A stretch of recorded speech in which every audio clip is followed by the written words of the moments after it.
तस्वीरों में नजर आ रही इस महिला को जरा गौर से देखिए। ये वो कलयुगी माँ है जिसने अपने देवर के इश्क में पागल होकर अपने ही 4 मासूम बेटों को नदी में ले जाकर डुबो दिया ताकि चारों बच्चे मर जाएं। लेकिन किस्मत से इस महिला का बड़ा बेटा बच गया और आज उसी बड़े बेटे ने अपनी माँ को फांसी के फंदे तक पहुंचा दिया है।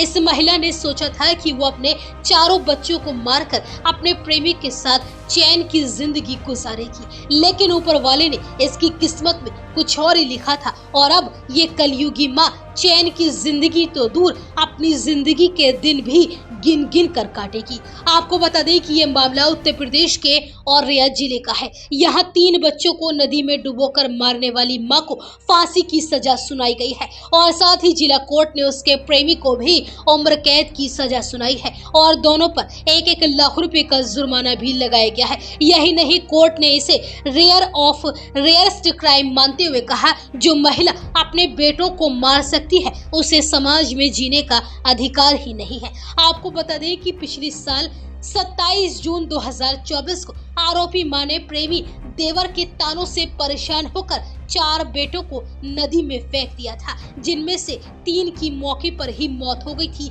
जबकि 1 बेटा बच गया था और अब उसने ही मां के खिलाफ कोर्ट में गवाही दी है।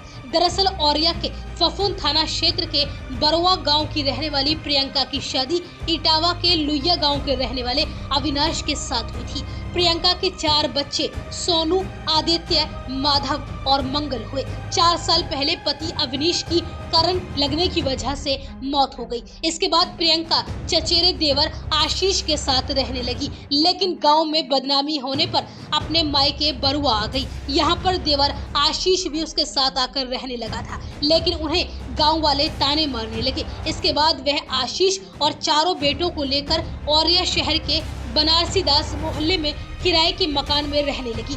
आशीष भी एक सैलून में काम करने लगा। इधर बच्चों की परवरिश को लेकर घर में रोजाना कलह होने लगी।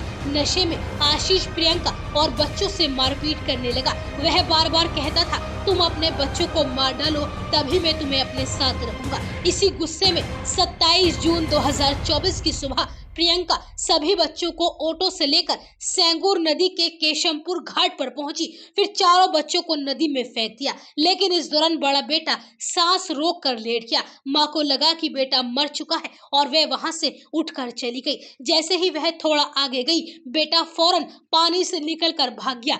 इसके बाद बेटे सोनू ने गांव के प्रधान और पुलिस को बता दिया, जिसके बाद मौके पर पहुंचे लोगों ने 2 और बच्चों को आरन फारन में नदी से निकाला, लेकिन तब तक दोनों की मौत हो चुकी थी। सबसे छोटे बच्चे का शव तुरंत नहीं मिला, जिसे बाद में गोताखोरों ने ढूंढ निकाला था। वहीं कुछ घंटे के बाद ही गांव के लोगों ने प्रियंका को भी मौके से पकड़कर पुलिस के हवाले कर दिया, जबकि प्रेमी आशीष को पुलिस ने औरैया शहर से पकड़ा था।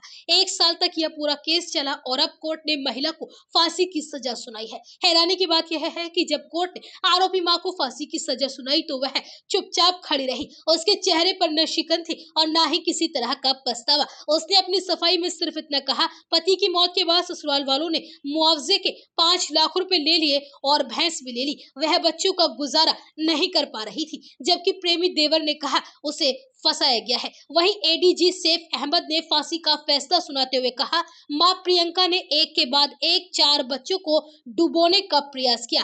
हर एक बच्चे को डुबोने के बाद उसके मन में किसी भी प्रकार की गिलानी या ममता नहीं जागी, जो उसे एहसास कराती कि वह उनकी जननी है। वह अपने बच्चों के साथ ऐसा नहीं कर सकती, लेकिन उसने बहुत ठंडे दिमाग से अपना उद्देश्य पूरा करने के लिए एक के बाद एक अपने चारों बच्चों को डुबो दिया और घटना को अंजाम दिया। ऐसी घटना समाज में भय का माहौल पैदा करती है और रिश्तों को शर्मसार करती है। इस घटना के बाद कैसे कोई यह दावा कह सकता है कि एक बच्चा अपनी मां के साथ सुरक्षित रहेगा? यह जरूरी है कि ऐसे अपराधों में दोष सिद्धि को ऐसा कठोरतम दंड दिया जाए जो समाज के लिए उदाहरण बने। भविष्य में कोई व्यक्ति ऐसा करने की न सोचे।